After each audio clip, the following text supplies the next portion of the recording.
For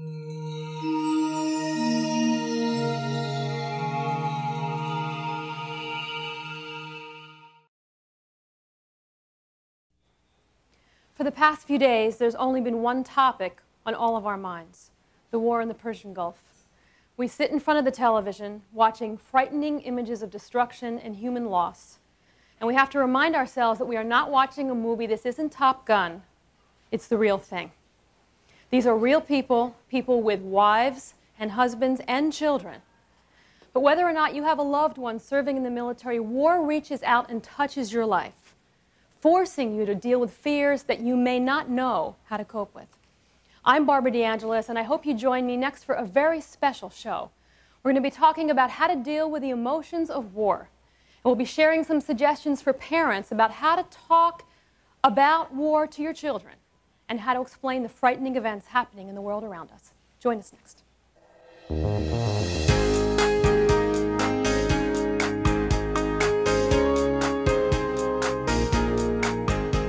For 5 months, our country has lived with the possibility of war in the Persian Gulf.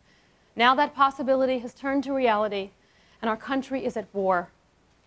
We sit in our homes, we watch pictures of the war from our bedrooms, from our living rooms. We feel the vibrations of the bombs in Baghdad through our television. Because of the immediacy and the extent of the coverage brought about by new technology, the war seems closer to home than any war ever in history.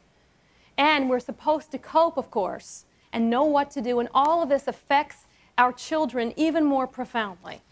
We are here with an audience of the wives and relatives of servicemen, concerned parents, and all of us who want to know how to deal with stress and the nightmare of war. I'm really appreciative of all of you, especially for coming under these circumstances and for bringing your families with you. How many of you as parents are having a hard time knowing how to talk to your kids about what's happening to their fathers and why this is all happening? How many of you are feeling the stress of all of this? Let's see if we can help you out with it. Yes, hi. Why don't we talk to you? Hi. My 3-year-old, surprisingly enough, is very affected by this. Not long ago, we were at a Desert Shield party, and she lost her helium balloon. And she looked up and she said, "Bye-bye, balloon." And she looked at me and she said, "Mommy, my balloon is going to go find my daddy." And every night when we go to bed, she says, "Mommy, please, will you help me find my daddy?" What can I say to her? I teach her, you say please when you want to drink, when you want something to eat. What do I say? This please doesn't work. When your husband left, what did you tell her? That daddy was on the ship, he was working, and he was bye-bye. And that's all. When she asks me where he is, I tell her he's far, far away, but he'll be home very soon. And when you tell her that, what goes on inside of you? A part of me is just crushed. Because you feel like you're lying to her, because you don't know if you're telling her the truth? It's the uncertainty. Yeah. Can any of you relate to this, first of all? Feeling like you're trying to make it sound like it's okay, but you're not sure if it is? It is important to make sure that as much as we can, we tell kids as much of the truth as possible. And I can feel in you, you see, if you don't feel good with what you're saying to her, so she feels like something's funny. Kids are smart, aren't you kids? Kids are smart. And she feels like something's strange. One of the things kids need to learn at an early age is that you don't get everything you want. Mommy isn't perfect. She can't fix everything. We're going to talk about some more ways to talk to kids in a little bit. Thank you for sharing that. Who else is having a hard time dealing with kids? Yes, hi. Give her a mic. Yeah, I was sitting down writing a letter to my husband, and the news was on, and the children just got home from school, and we heard that the war has begun, the bombing has started, and I stopped writing, and you know, the children look at you, is Daddy coming home dead? Well, you don't know how to answer that, and you don't want to break down in front of the children.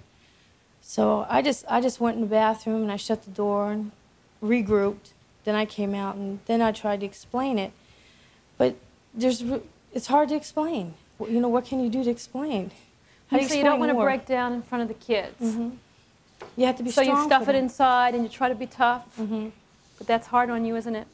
Yeah, it wears you down. Yeah, it wears you down. It is exhausting to try to be tough. I mean, are any of you feeling tough these days? You're not feeling tough. You're feeling the opposite of tough. And what are you afraid of? What are you afraid would happen if you sat down with kids and held their hands and cried together?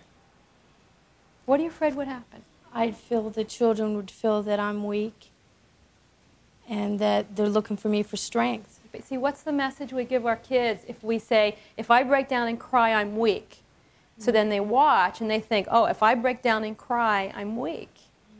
And tears are part of that cleansing process. Tears are a way you say to somebody, I love you, I miss you, I'm scared for you. And giving kids a chance to see that mommy can cry too gives them permission to cry. And it gives them permission to feel. And you deserve it too. Thank you. We had somebody, I talked to somebody earlier, and I don't know where she is, but she had a great suggestion for talking to kids. Where are you? I think she's a teacher. There you are. Yes, hi. We're hearing about the difficulty in talking to kids. What have you found in terms of the kids? You work with kids? I'm a teacher, okay. Full-time. I've been a teacher for 20 years, and I think some of the suggestions about being honest and straightforward and not sugarcoating some of the answers that you have to give. Also being very in touch. I think sitting down with the children, which I do daily, we have a 10 to 15-minute current event period in our school every day in my room. And we discuss what's going on, but it's a close kind of discussion. They're not at their desks. And my children are very well adjusted. We've been doing this about 3-4 weeks now. We have geographic displays, maps, newspapers, and so they know where Saudi Arabia is. They know what type of, how far away it is, you know, what's going on there. It's important. See, what scares kids is uncertainty. And yes, there's some uncertainty, but not knowing, not having answers, just hearing, Daddy will be home, it's okay. They know there's something else there. One thing that I think might be a good idea, especially because a lot of have any of your kids been frightened that is somebody going to come into our house and hurt us or anything like that? How many of you have had the kids say stuff like that? Take out a globe, actually globe, not a map, because it's hard for kids to understand maps, but a round globe, and show them where we are and show them where that is and how far away it is, because again, that helps kids understand. To kids, a block away is 1,000 miles away, isn't it? And so it's important to help them understand and deal with their fears one by one instead of just thinking, if I don't talk about them, they'll go away, because they don't go away. All right, we're going to come back and talk about the emotional stress that we feel when we have loved ones in the war. And I know you'll be able to relate to this, so stay with us.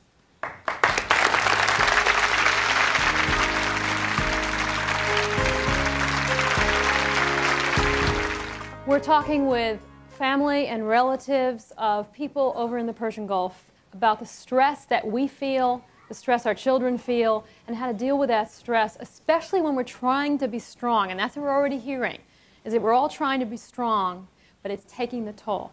How many of you right now have a relative or a loved one who is serving over in the Persian Gulf and you are feeling the stress yourself, not just your kids? Yeah, you're waving at me, so I think you want to say something. Hi, Barbara. My husband has been deployed since August, and I've been in a real emotional roller coaster. Some days I feel really good, other days I just plummet, mainly because I've developed a new addiction. It's an addiction to the television news. I just can't turn the box off. And when I talked to my husband last week, he said, Cheryl, watch out for the media hype. Just cool it. I said, but I can't. I'm afraid I'll miss something. Can you offer me some suggestions as how I can make myself turn off that box? Do you have children? I have 3 children, Yes. so I'll stay up till like 3 o'clock in the morning watching the news, and then I have to get up at 5:30 and function, you know, and carry on the rest of the day, and my butt is dragging. Yeah. But I'm afraid if I don't turn the television off, I'm going to miss something earth-shattering. Yeah. See, that television has become your husband. Does anyone relate to this? Yeah, lady, that's the closest you can get to him. You see the uniforms, you catch a glimpse of someone who maybe somewhere is living the kind of life he's living right now, and it's almost like going to bed with him every night. When you're sitting there in bed. Well, it's not as good.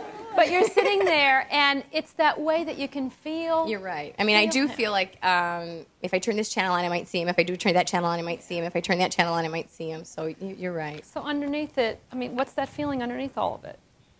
I hate it. It's that you're lonely. It's emptiness, yeah. And it's trying to fill you up. And what it's doing instead is exhausting you and frustrating you because it's not him.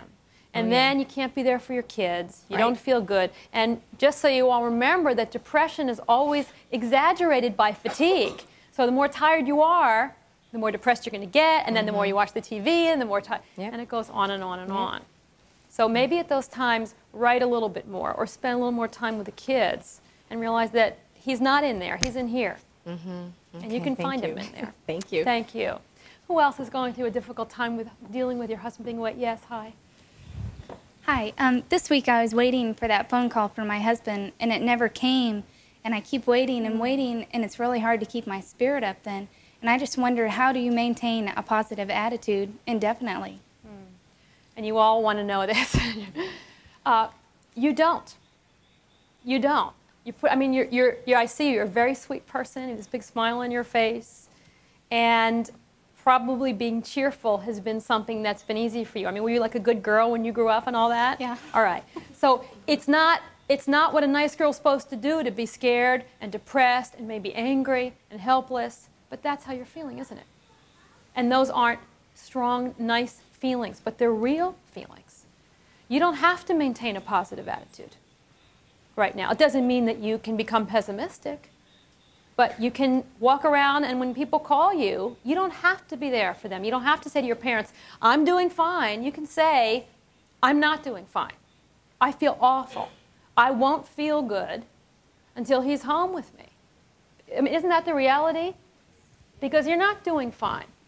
And sometimes pretending you are causes more stress than just being honest about it. We don't realize that the tension we feel maybe is coming from not feeling what we're feeling, not just from feeling sadness. Yeah. Well, somebody else had something. Yeah, hi. Two of you. We're a team. In our family, I'm the pessimist, and he's the optimist.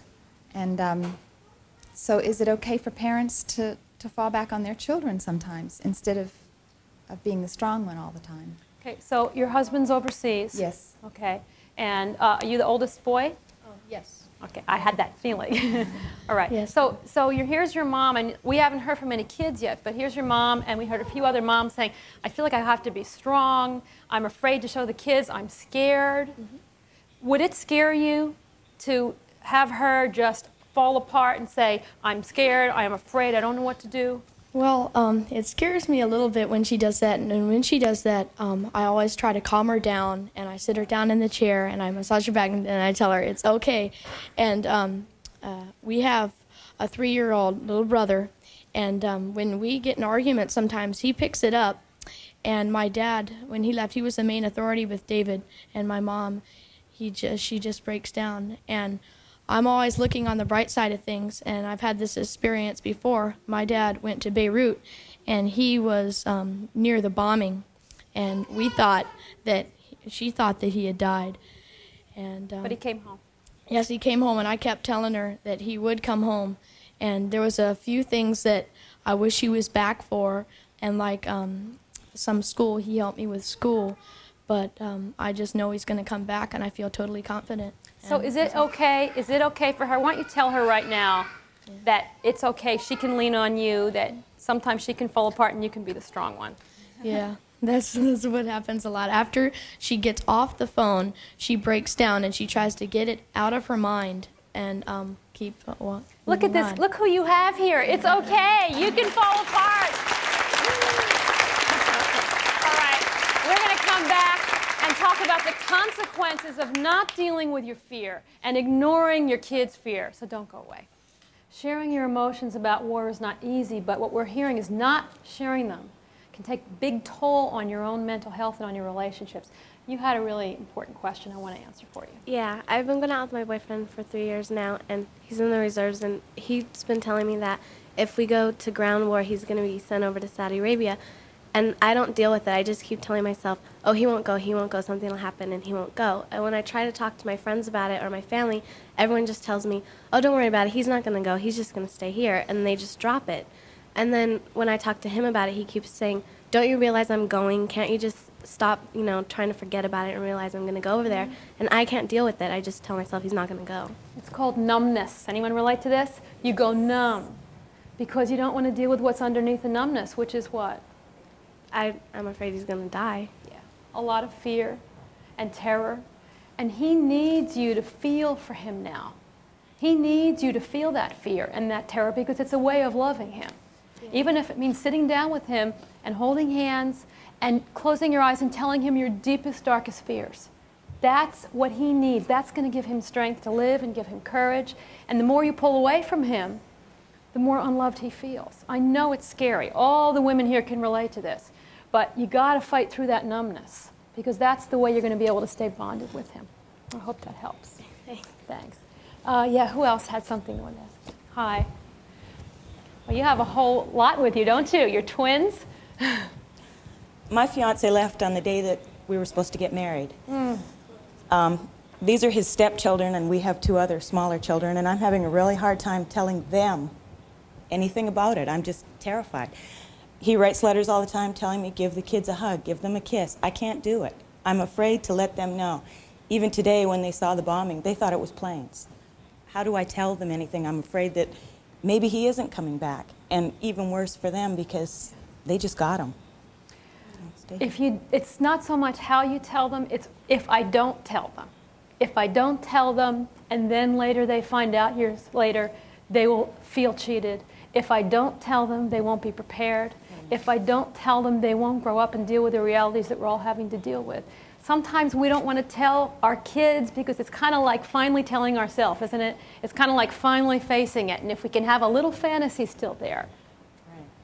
But you have to. Yeah, I know you're hanging on, but let go of it and talk to them, and they'll be there for you. Kids are there for us in a very special way, aren't they? They have strength. You just do it, and the love gets you through it. Okay. They'll be there for you. Thank you. I know they will. Now, we've seen how when we come together, when we give each other support, we can get through anything. A lot of you came up here together from one of our military bases, and you know that if you isolate yourself in these times, you're lost. Sometimes the powerlessness we feel with war is that we can't do anything, but there are things you can do. Somebody here had a fantastic idea about getting us united. Where are you? There you are. Could you stand up, please? I brought these ribbons today, thinking that we could all tie them in a bow together, and all of our strength will be brought together to help bring these guys home and stand by each other, because we need to be together right now. Are you on a base with a lot of other women? No, I don't live in housing, but my husband is in the Navy. Okay. So you're alone? Yeah. Okay. What do you need from other people who are going through this to help get you through this time? A support, a shoulder to lean on when I need to. Somebody to understand what you're going through. Feel the same thing. Yeah. And I think you're with a lot of people who do feel the same thing right now. All right, we are going to pass those ribbons out and make sure everybody ties them. And when we come back, we'll have some final thoughts for you about this.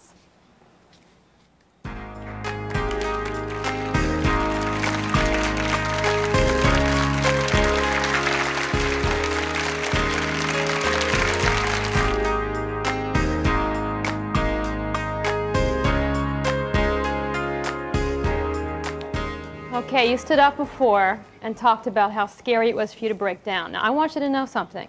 Your son came up to me at our commercial. What did you tell me when you came up to me at the commercial? Will you tell her?